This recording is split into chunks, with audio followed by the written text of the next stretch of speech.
Alright, here's an elm I did last year, I guess. It's another Catlin. Rooted it 2 years ago. Put it in this little training pot. Had it in a sand tray to get it through the dry, hot parts of the summer.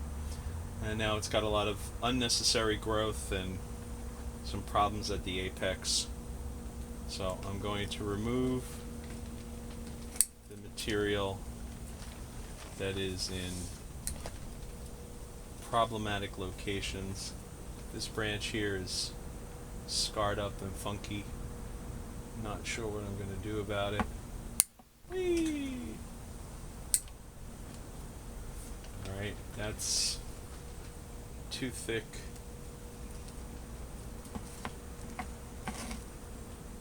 Don't need it.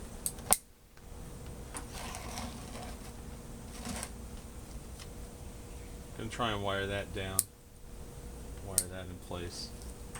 Now up here is the big mess. Now you can see where the wire scarring occurred because I have too many trees and not enough time.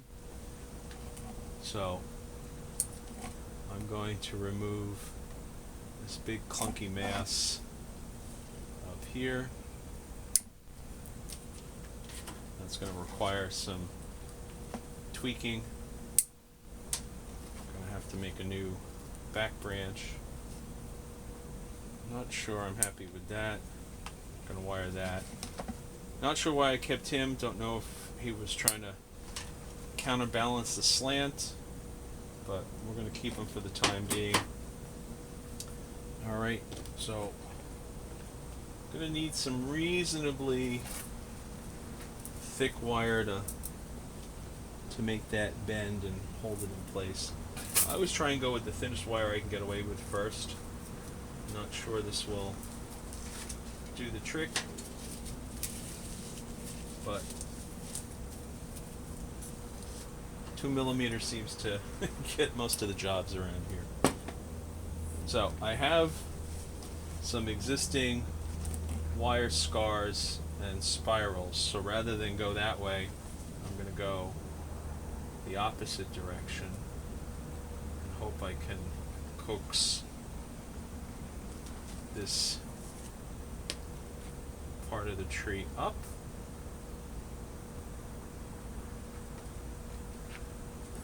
And see if I can coax that branch down.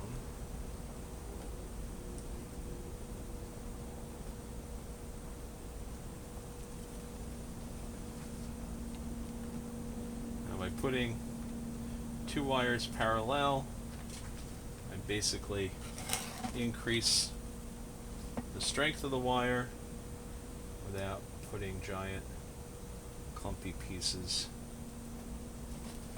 on the tree. So coming up, that branch looks like it wants to go to the left. Let that one go to the right. Let him go back.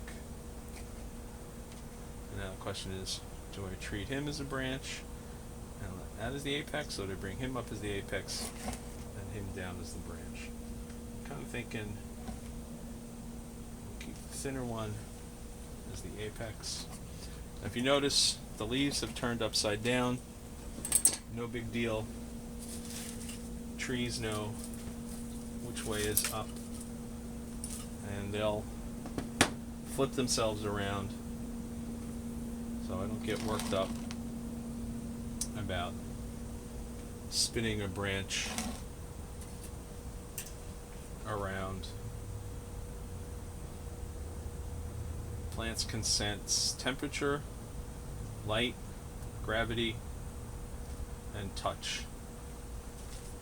So you can use all of those forces to your advantage when you're styling a tree. Not sure this is going to do what I want, but we'll see. Now when you're wiring a leafy tree, you want to get in between the leaves. Try not to trap them underneath. Try and pay attention to where the buds are so you aren't destroying any of the buds that you need.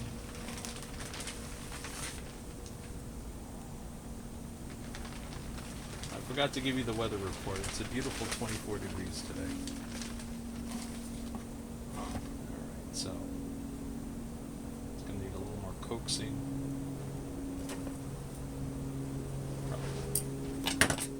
Throw another wire on that. The more you wire, the more you got to pay attention.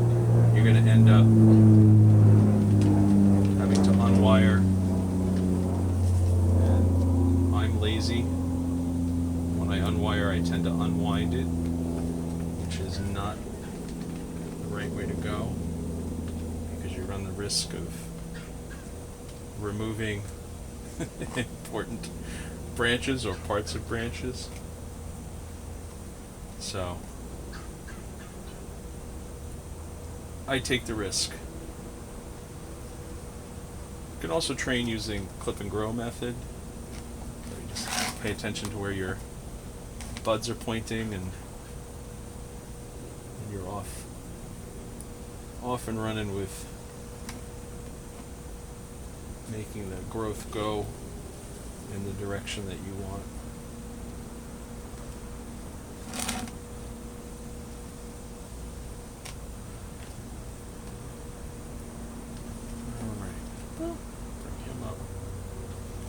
Can you leave the little spirals at the end, or you cut them off? That's up to you.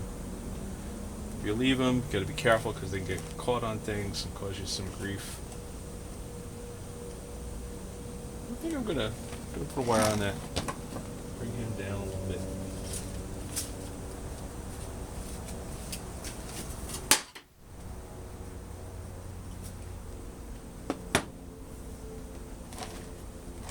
Now, got some wire scarring there, and you can use wire scarring to thicken parts of a tree. I've not been hugely successful with it, but my understanding is that it is done. My luck, it always thickens the wrong part of the tree.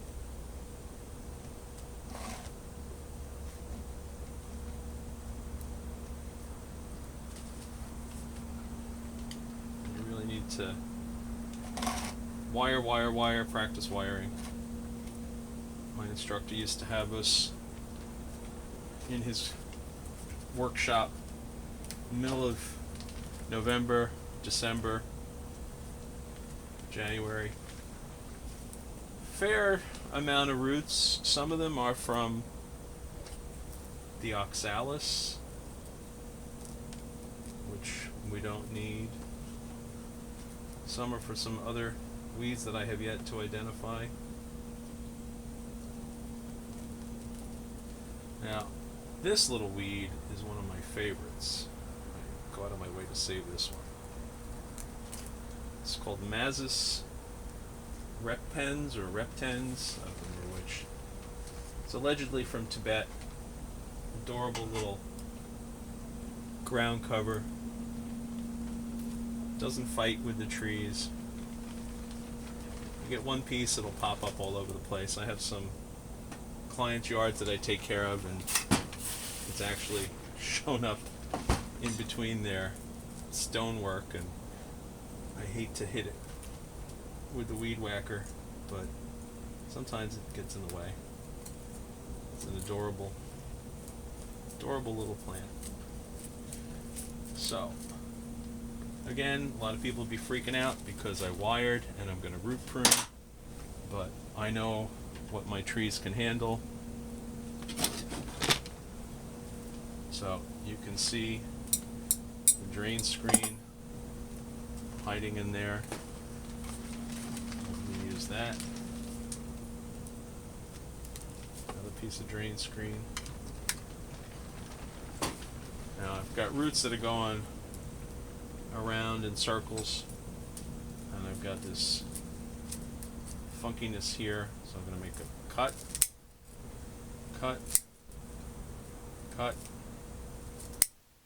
and a cut. Now I'll take the root rake and comb out.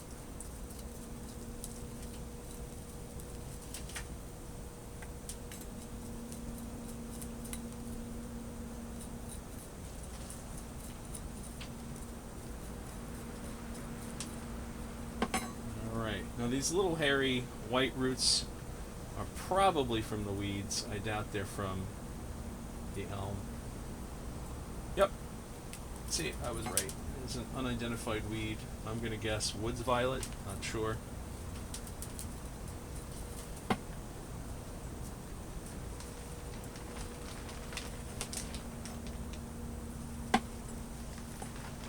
And there's a chunk of weed, chunk of roots. Don't need.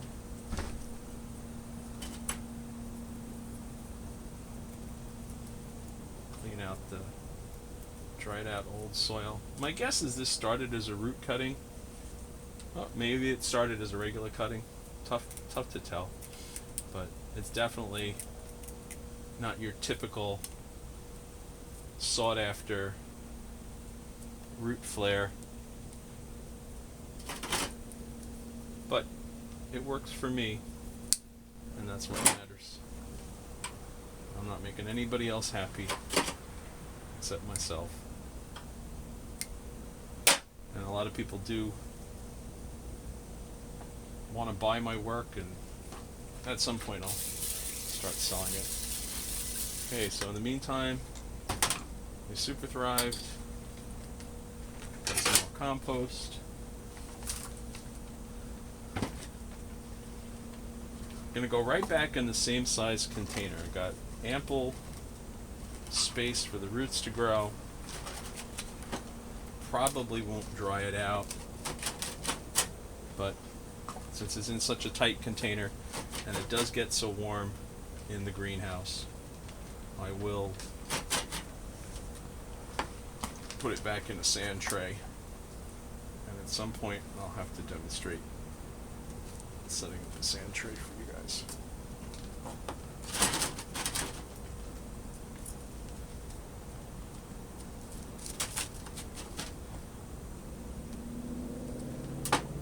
So, since I'm new to this whole YouTube thing, I'm not begging for subscribers, I'm not begging for likes, I'm not looking for anything, but if you do have any thoughts or questions, want me to clarify things, feel free to shoot me a message. At some point, I'll get the hang of this whole YouTube thing. I really don't like the apex on that. That is dreadful. That makes absolutely no sense. So, I'm gonna risk a bend that way. It snaps and take care of my problems for me. Come back this way. Way too tall. Way too tall. Gonna have to get rid of some of that at the top.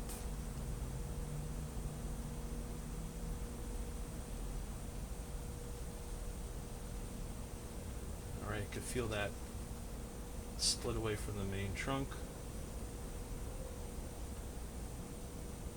And trust me, just because I've been doing this 30 years doesn't mean I don't screw up. I've got plenty of casualties to share, lots of mistakes to share, and honestly, that's where you learn your best lessons, is your screw-ups. So, go out, try things, make mistakes. The worst that can happen is you learn a lesson. Now, don't be making mistakes on $5,000 trees. And don't be making mistakes on family heirlooms.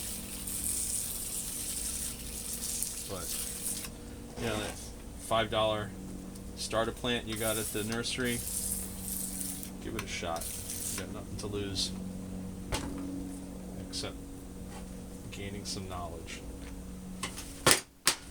So, still not thrilled with them.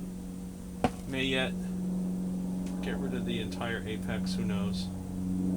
but a little better than he was.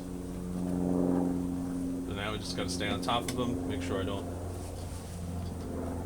let the wire get away from me, and make sure he stays moist. And again, may go with Osmocote, may go organic. At some point, I'll make a decision.